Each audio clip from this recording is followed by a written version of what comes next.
हमारे पास है important question एक रोटेशनल मोशन मैकेनिक्स का। इसके अंदर कई कंसेप्ट एक साथ हैं और ये क्वेश्चन आपको कई सारे चैप्टर्स के कंसेप्ट क्लियर करेगा। तो हम देखते हैं इसके अंदर कह रहा है कि ये एक सिलेंडर है और ये सिलेंडर इस वेज से रोल करता हुआ नीचे आ रहा है और क्वेश्चन में ये पूछ रहा है हमारे पास कि जब ये सिलेंडर वेज को कॉन्टैक्ट लूज करेगा तो कितने एंगल पे ये कॉन्टैक्ट लूज करेगा। तो हमने पहले ये निकालना है कि कितने एंगल पे कॉन्टैक्ट लूज करेगा। हम क्या करते हैं, पहले मैं इसमें एक कंसेप्ट बना लेता हूँ कि सिलेंडर जब कॉन्टैक्ट लूज करेगा तो वो इस तरीके की शेप में हो जाएगा। इस तरीके की, ये इसका फ्रंट व्यू है। ये इस तरीके की मैं एक शेप परमानेंटली बना देता हूँ इधर। तो ये रहा एंगल इधर। तो उस समय जब ये कॉन्टैक्ट लूज करेगा तो वर्टिकल के साथ एंगल कितना बनाएगा, थीटा। तो ये एंगल भी कितना हो गया, थीटा। अब हमें पता है कि नीचे की तरफ क्या लग रहा होगा, mg। या हम देखें तो कॉन्टैक्ट लूज करने से जस्ट पहले इसका सेंटर ऑफ मास यहाँ होगा और लूज करने के बाद सेंटर ऑफ मास थोड़ा सा इसका हाइट लूज करके नीचे आ जाएगा। तो हम इसको डिज़ाइन करते हैं और देखते हैं कि ये किस तरीके से काम करेगा। तो ये 0 0 हो गया। Let me take this to be 0 0। तो यहाँ पे पोटेंशियल एनर्जी कितनी आ गई, mgr।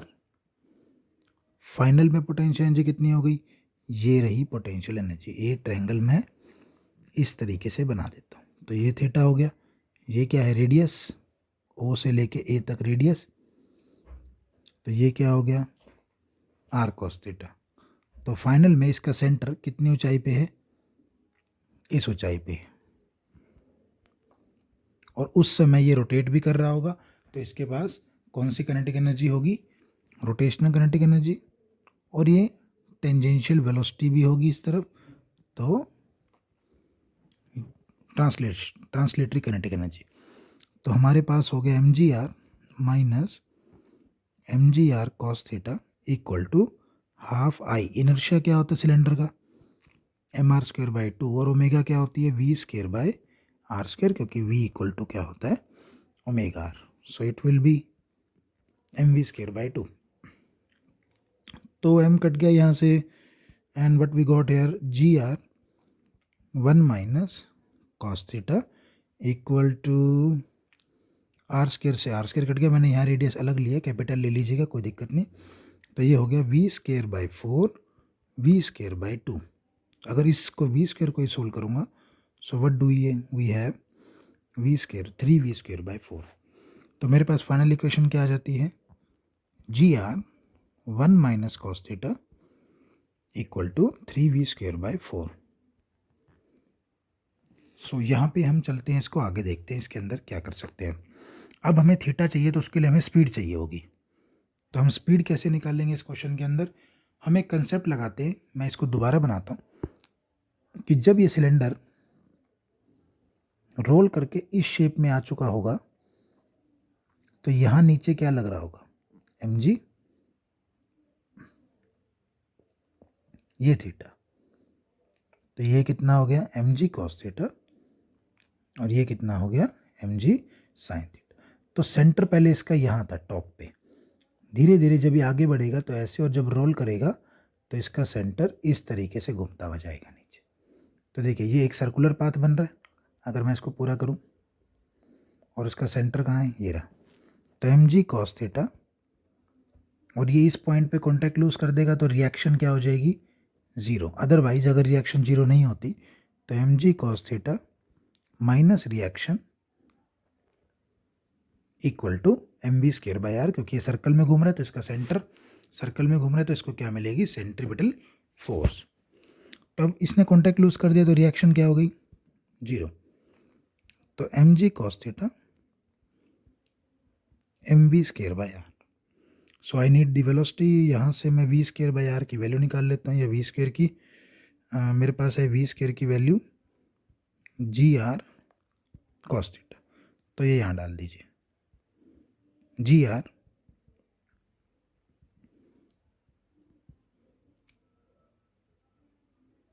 ये इससे कैंसिल हो गया। तो यहाँ थोड़ा सा इसमें कैलकुलेशन करनी पड़ेगी।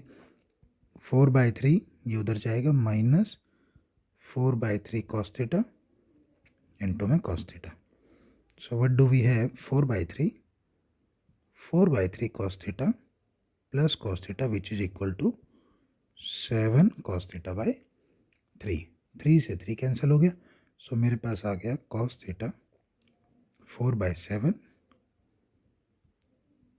तो इतने एंगल पे जा कर के ये अपना कॉन्टैक्ट लूज कर देगा.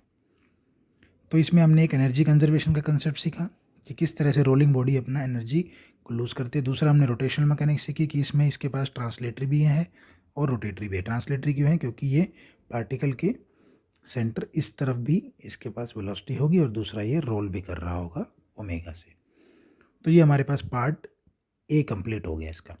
अगले पार्ट में हमारे पास क्या रहा है कि उस समय स्पीड निकालो जब ये कॉन्टैक्ट लूज करेगा. जब हमने थीटा निकाला इसका तो उस समय कॉस थीटा कितना था? 4/7, 7/4, 4/7 जब इन्हें कॉन्टैक्ट लूज किया. तो स्पीड क्या होगी?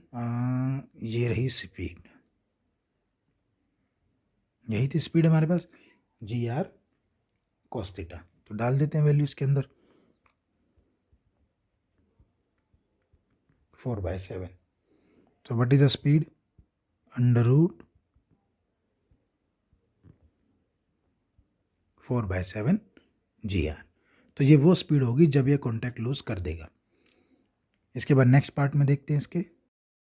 सो इसके थर्ड पार्ट में कह रहे हैं find the ratio of translational to rotational kinetic energy when it's centre of mass of the cylinder is in horizontal with the wedge. जब ये वेज की इस लाइन के बिल्कुल क्या हो जाएगा? हॉरिजॉन्टल. तो translatory plus kinetic plus rotatory kinetic energy का रेशियो निकालिए. देखिए पहले तो रोटेटरी कनेटिक एनर्जी निकाल लेते हैं. रोटेटरी क्या होती है? ½ I ω². इनर्शिया कितना है?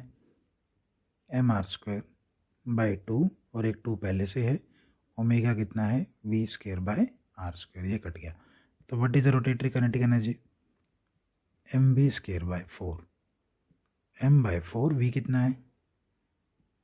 4gr/7. तो ये कट गया mgr/7. तो ये है हमारे पास रोटेटरी कनेटिक.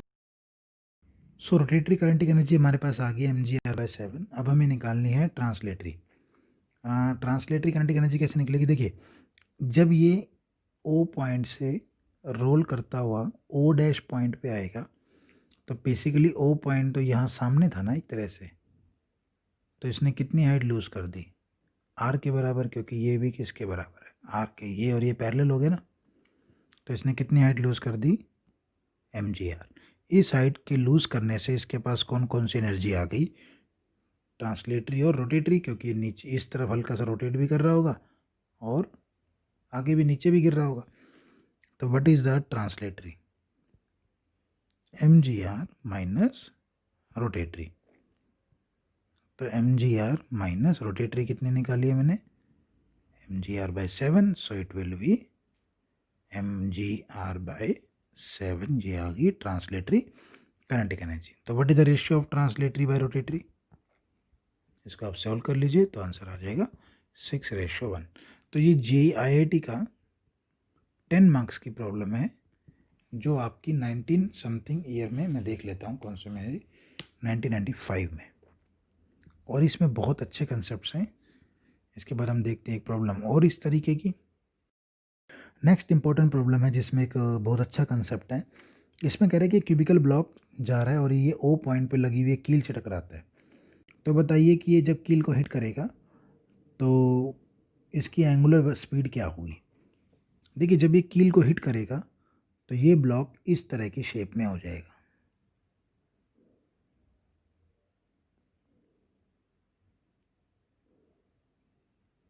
ये ऐसे रोटेट कर रहेगा. अभी ये ज़मीन पे था और एकदम से ये इस तरीके से ऐसे रोटेट करता हुआ जाएगा. ठीक है जी. तो क्या करेंगे हम इसको 0 मान लेते हैं क्योंकि एंगुलर स्पीड पूछी है तो एंगुलर मोमेंटम कंसिडर करवाएंगे. तो initial angular momentum is equal to final angular momentum. चलिए जी. इनिशियल में सेंटर से इसकी दूरी कितनी है? a/2. तो एंगुलर मोमेंटम क्या हो गया, एम वी आर, जहाँ आर को मैं क्या लिख सकता हूँ, a/2।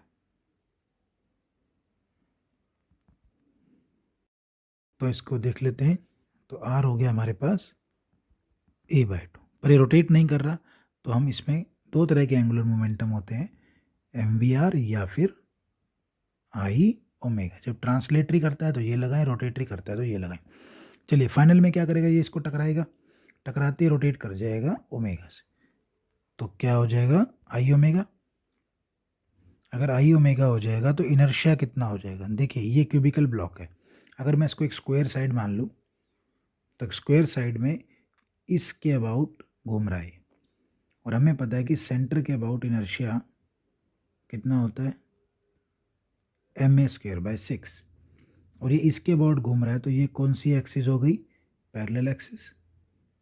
पैरेलल एक्सिस के अबाउट कितना हो गया, मैं इनर्शिया निकाल लेता हूँ पहले, ma²/6 प्लस m इन दोनों के बीच की दूरी, ये रही। तो इन दोनों के बीच की दूरी क्या होगी, डायगोनल का आधा, ये दूरी आएगी। तो ये कितना हो गया मेरे पास, ma²/6 ma²/2,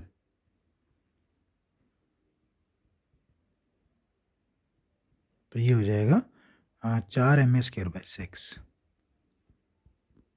इंटू ओमेगा। तो ओमेगा कितनी आ गई, 3v/4a। तो ये कितनी से घूमेगा, जब ये टक्कर लगेगी इसको, 3v/4a रोटेशन से घूमेगा। बट इसमें एक कंसेप्ट ही इंपॉर्टेंट है, और वो यही है, एक कंसेप्ट मोस्ट इंपॉर्टेंट है, और वो ये है कि जब ये घूमेगा तो ये इस तरह से घूमेगा, तो ये सेंट्रल एक्सिस और ये इसकी पैरेलल एक्सिस, ठीक है जी। तो उस समय आपने ये पैरेलल एक्सिस, ये सेंट्रल एक्सिस, तो ये दूरी लेनी है, और ये दूरी होगी डायगोनल का आधा। बस ये मेन कंसेप्ट है इसके अंदर।